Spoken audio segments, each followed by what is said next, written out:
सतगुरु। गुरु की महिमा का गुणगान करते हुए उसे अपरंपार बताया है। मनुष्य जीवन का उद्देश्य प्रभु के साथ मिलाप करना है। ये कार्य केवल सतगुरु की दया से उनके मार्गदर्शन में ही पूर्ण हो सकता है। इसीलिए बार बार सतगुरु को नमन करते हैं। सतगुरु को बार बार प्रणाम है। सतगुरु सब देवों में श्रेष्ठ हैं।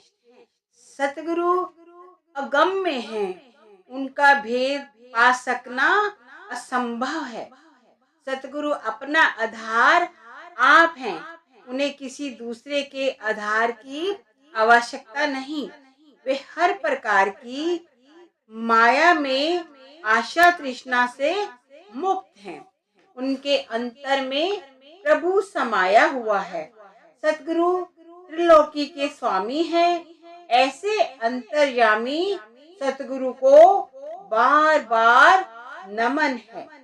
पापों का नाश करने वाले तथा भव सागर से पार ले जाने वाले सतगुरु का अभिनंदन है। सतगुरु अगम्य गति तथा अगाध विवेक के स्वामी हैं। वे प्रभु की भांति आनंद रूप हैं। सतगुरु निराकार प्रभु का ही साकार रूप हैं। मेरे प्राणों से प्यारे सतगुरु, आप तीनों गुणों से परे हैं। आप भक्ति, योग तथा ज्ञान के दाता हैं। आपने सहजों के सब कार्य पूर्ण कर दिए हैं। आपकी शरण पाकर मानव जन्म सफल हो गया है। हे सतगुरु, जिसे आपकी शरण प्राप्त हो जाती है, वे तीनों गुणों को पार करके प्रभु में समा जाता है और पूर्ण ज्ञान प्राप्त कर लेता है। अपने सतगुरु की महिमा उन्हें मुक्तिदाता, परमहंस और परम संत कहकर करते हैं। वे सतगुरु को सर्वश्रेष्ठ और पूजनीय मानते हैं। वे सतगुरु के आगे प्रार्थना करते हैं कि मुझे नाम रूपी वाणी यानी शब्द का अनुभव दीजिए, ताकि मैं भी उस परमात्मा का भेद पा सकूं। सतगुरु की महिमा करते हुए कहते हैं कि संसार में आवागमन के बंधनों में घिरा हुआ जीव गुरु की कृपा से ही बंधन मुक्त होता है। काम, क्रोध आदि 5 डाकुओं से छुड़ाने वाला भी गुरु ही है। घर परिवार और सगे संबंधियों का मोह जाल भी गुरु के मार्गदर्शन से ही कटता है। जीव गुरु की शरण पाकर ही संसारिक दुखों, विषय विकारों, इंद्रियों भोगों से ऊपर उठ पाता है।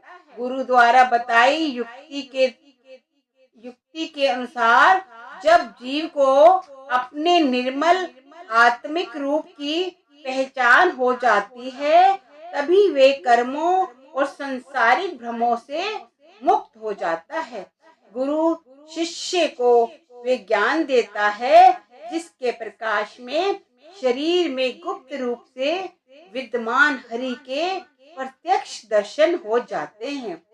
गुरु की दया में से परम पद की प्राप्ति के मार्ग की अनेक बाधाएं और भ्रम दूर हो जाते हैं। इसीलिए गुरु का सबसे ऊंचा स्थान है।